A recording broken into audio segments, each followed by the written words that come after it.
Барысы да берничә ел элек бакчаны ишек алдын моторлар өчен ясалган берничә клумбалардан гөл чүлмәкләреннән башлана. Иске көпчәкләрне кисеп буяп ясалган мондый эшләнмәләр белән хәзер кешене гаҗәпләндерим димә. Бу техниканы белүчеләр күп. Ә менә экзотик җанварларны чагылдырган ишек алды бары Нуруллиннарда гынадыр. Һәм әйтергә кирәк, биредәге һәр әйбернең үз тарихы. Моны ясап куйганнар Ленинградтан жолда кайтучы берсе. Ясап куйганда мен фотографировать итеп алдым да, мәтәм туктале, балаларга бит кызык бу, истәлек. Кайын бутаклары бар, кисеп алдык та, кепчәкләрне кисеп, ясап куйдык балалар өчен. Балалар алдан бик каты шатланып килеп, уйнап карап китәләр. Күзлекләрен дә кайрып сындыргаладылар инде. Башкаларны кайтып куйдым тагын.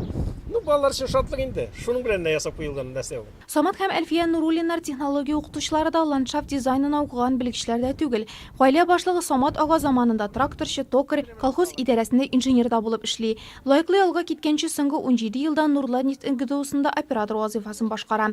Әмма моторлыкка, кешеләргә шатлык эләшергә эндәүче тынгысыз җаны, аны кулына эш коралы алып, 6 оныкка гына түгел, бөтен авылның баласына сөенеч булган уенчыклар ясарга этәрә. Бу шөгыльләр белән без тотындык инде, иптәшем белән заниматься итәргә. Пенсиягә чыккач инде, лайыклы җалга чыккач. Ни әйтсәң дә, буш вакытлар бар хәзер эшләмәгәчтән.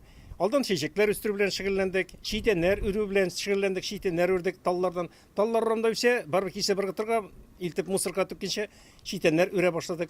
Розалар алып үстерә башладык, инде мотор иттереп, чөнки кемнеңдер туган көненә бүләк итәргә, кемнеңдер туена бүләк итәргә. Аннан соң инде карыйбыз, калган ишкә ташландык машинаның әйберләре, запчастлары жата.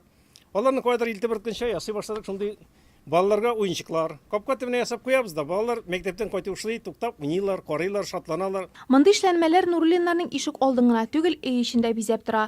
Гомере буе штукатур буяучы булып эшләгән Әлфия ханым кичкенәдән бәйләргә, тегәргә ярата торган була. Бүген аның осталыклары исемлеге тагы да киңәйгән. Оригами техникасы, йомшак уенчыклар тегү, розалар бәйләү, бу гүзәллек өйне бизәргә дә, бүләккә дә ярап куя икән. Вакыт үткәрү өчендә инде дөресен генә әйткәндә балаларга күчтәнәш ясап бирү өчендә кайсына туган көнгә, кайсына мондый бәйрәмнәргә. Аннары үземдә яратам мин ул эшләргә. Бик каты яратам. Алда кетеп алган май бәйрәмнәре.